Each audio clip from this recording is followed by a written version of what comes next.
Salut à tous et bienvenue dans cette vidéo. Aujourd'hui je voulais vous parler des ressources gratuites qui sont selon moi immanquables pour apprendre le japonais.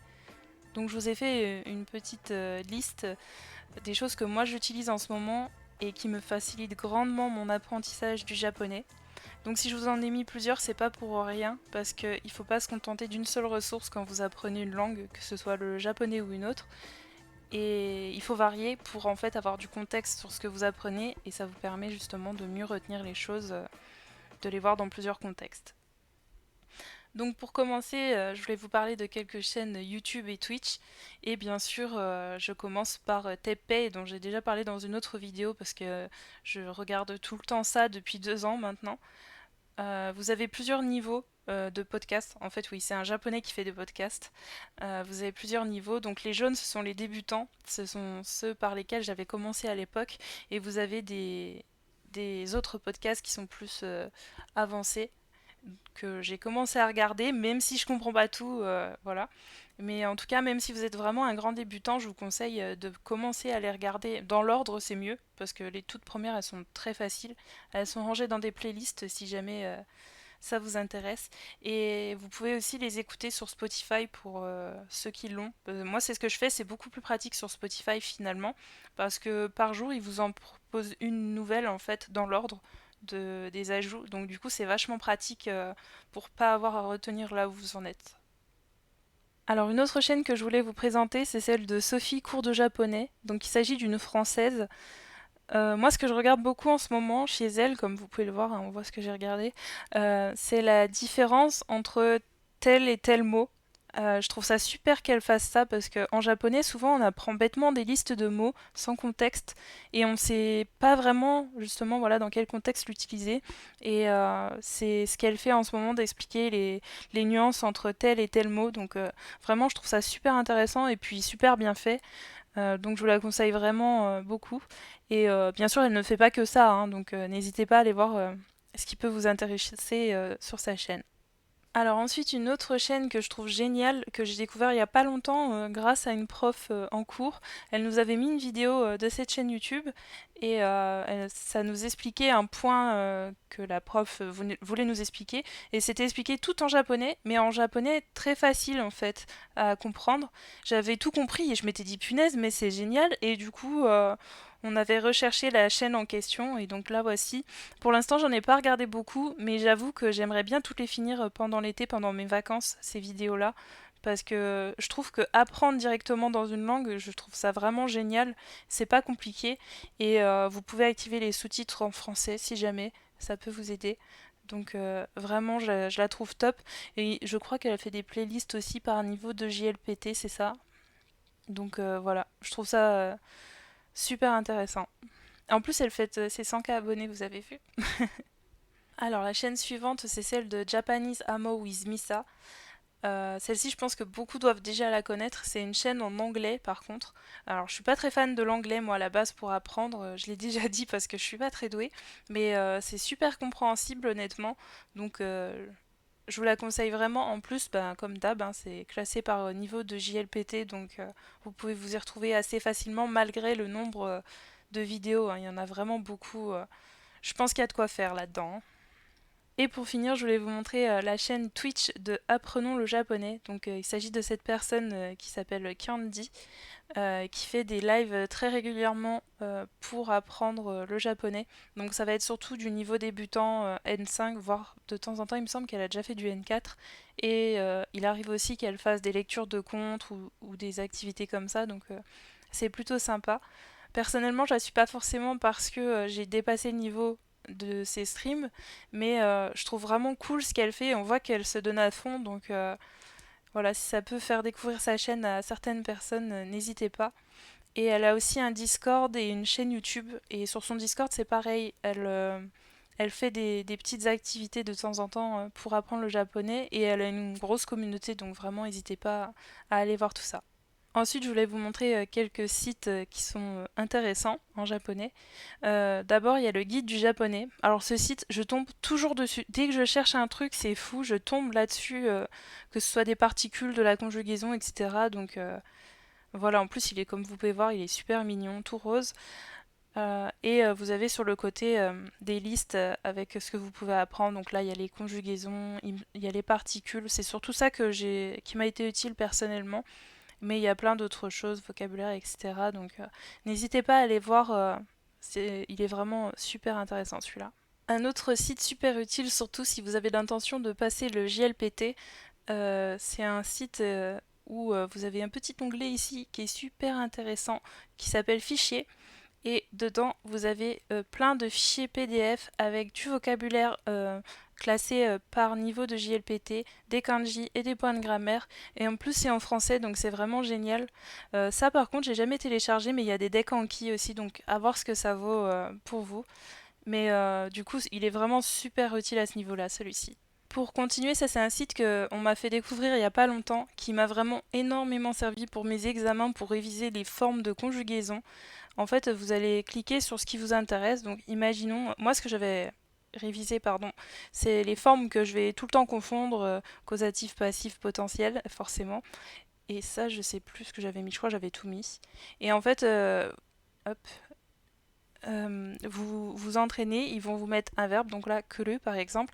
Il y a un point d'interrogation, vous devez deviner sa forme en causative.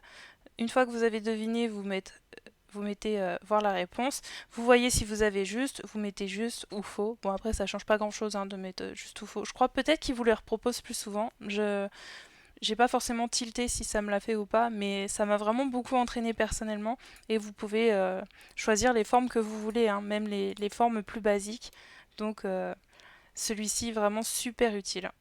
Ensuite, il y a le test G-Test for You que j'ai trouvé plutôt sympa à utiliser. J'utilisais beaucoup l'année dernière, c'est vrai que je l'ai un petit peu mis de côté, mais il en reste pas moins super intéressant. Comme vous pouvez le voir, c'est un site en anglais et en fait, vous avez des exercices en fonction du niveau que vous voulez entraîner. Par exemple, je sais pas, voilà, un test de grammaire de N4, je vous montre à quoi ça ressemble. Il me traduit automatiquement par contre mon traducteur, désolé. Voilà, vous avez là par exemple une question, vous avez un trou, mettre quelle forme grammaticale dedans, et en bas normalement vous avez voilà toute une liste de vocabulaire et les réponses. Donc c'est super sympa, vous pouvez cibler ce que vous avez à réviser au moins. Et ils font d'autres trucs, mais franchement j'ai jamais regardé, là je vois Coin Otaku, mais à vous de voir ce que c'est si ça vous intéresse. Ensuite, si vous cherchez à vous entraîner à la lecture, je vais vous proposer deux sites. Donc le premier c'est Watanok, celui-ci, c'est celui sur lequel je suis allée le plus souvent, qui est classé par niveau aussi N5, N4, N3. Je vous montre un article pour vous montrer ce que ça donne un petit peu. À chaque fois, vous avez la traduction en anglais des phrases, donc c'est plutôt sympa pour être sûr que vous ayez compris de quoi il s'agit. Voilà. Et sinon, vous avez un autre site qui est celui de NHK. Donc beaucoup connaissent, hein, mais je m'intéresse plutôt à des personnes qui savent pas, qui n'ont pas forcément de ressources, qui n'ont pas encore trop de connaissances dans les ressources utilisées en japonais. Donc celui-ci, je vais vous montrer un exemple. Ce qui est cool, c'est que déjà vous pouvez activer et désactiver les furigana au-dessus des kanji. Donc ça c'est sympa si vous voulez vous entraîner à la dure ou pas. Et vous pouvez aussi écouter la news. Donc du coup vous pouvez peut-être entraîner et votre écoute et votre lecture, par exemple en écoutant une première fois et en vérifiant si vous aviez bien tout compris en relisant. Voilà. Ensuite, je vais vous parler de quelques applications que j'aime vraiment beaucoup. Pour commencer, forcément, Anki. Pour ceux qui ne connaîtraient pas, en tout cas, je vous montre en 2 petites secondes comment ça fonctionne. Vous avez des paquets de cartes, donc ça, c'est moi qui les ai créés. Là, il est vide, hein. Enfin, il est presque vide. Il n'y a que ces cartes-là que je dois faire, mais je l'ai déjà fait ce matin, donc c'est écrit 0 partout ici. Mais pour les paquets que je n'ai pas encore fait, je vous montre comment c'est à l'intérieur. Donc, vous cliquez sur le paquet que vous voulez faire, vous mettez étudier maintenant. Et en fait, ça c'est le français, donc capacité, aptitude, faculté. Et le but de l'application, c'est que vous deviniez sa version en japonais. Ou l'inverse, vous pouvez mettre du japonais, que vous devinez le français, l'inverse marche aussi. Ensuite, quand vous avez la réponse, vous mettez afficher la réponse. Si vous aviez bon, que c'était super facile pour vous, vous mettez facile. Si c'était un peu plus dur, vous mettez juste correct. Si c'était difficile, vous mettez 3. Et si vous n'avez pas trouvé, vous mettez à revoir. Et en fait, l'application va vous calculer le moment où vous allez revoir cette carte. Là, c'est dans 5 jours par exemple, si je mets facile, ou parfois ça peut être plusieurs mois, ou à revoir. Ça vous permet aussi de le revoir directement, voire le revoir le lendemain, etc. Et du coup, cette application, elle vous soulage de tout ce qui est organisation d'apprentissage de vocabulaire finalement. Donc c'est vraiment super utile. C'est le meilleur investissement au niveau langue que j'ai.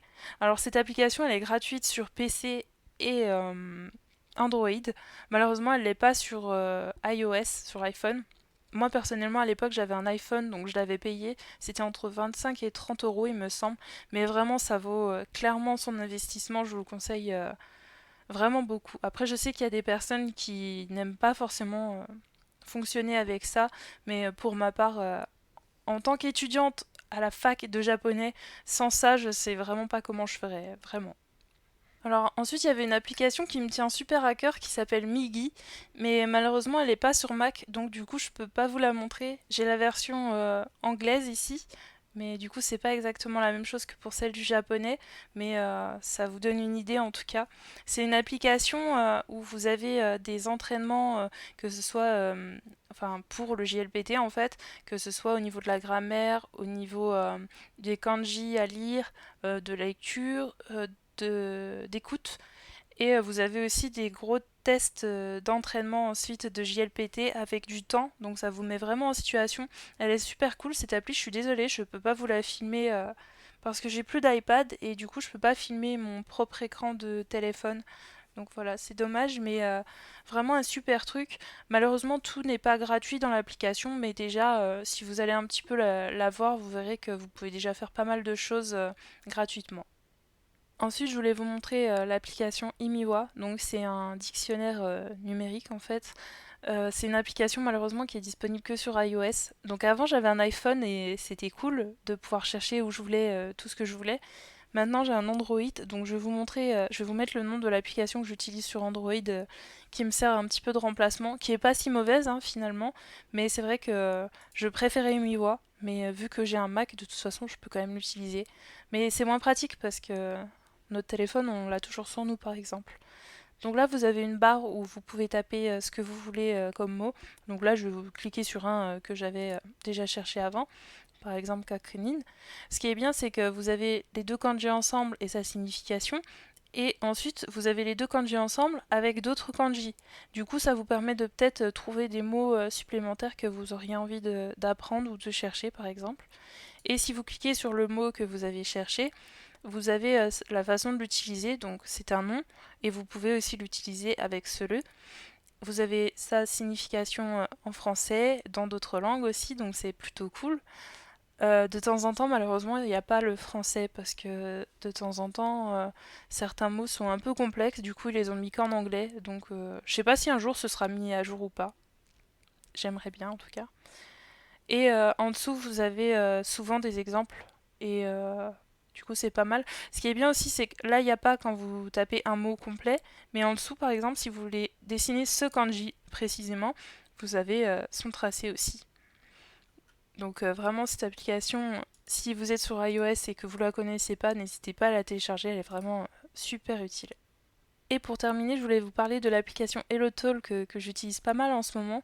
En fait, c'est une application de chat dont le but est que vous parlez dans la langue que vous avez envie d'apprendre avec une personne qui souhaite apprendre votre langue à vous. Du coup, c'est un échange de bons procédés, on va dire.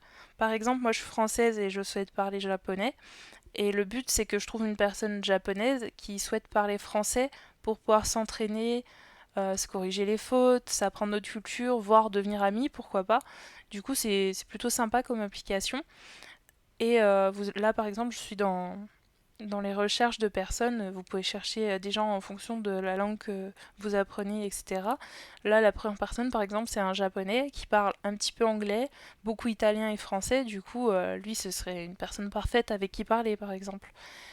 Et alors, l'application, elle est gratuite, etc. Mais vous pouvez payer pour avoir des avantages. Mais personnellement, j'ai jamais payé et ça m'a pas du tout empêché de l'utiliser, hein. Voilà. Voilà, la vidéo touche à sa fin. J'espère que je vous ai fait découvrir quelques ressources et n'hésitez pas, comme je vous l'ai dit, à partager dans les commentaires si vous avez des choses que vous avez envie aussi de partager. Et je remercie beaucoup toutes les personnes qui mettent des likes, des commentaires et qui s'abonnent, ça fait super plaisir.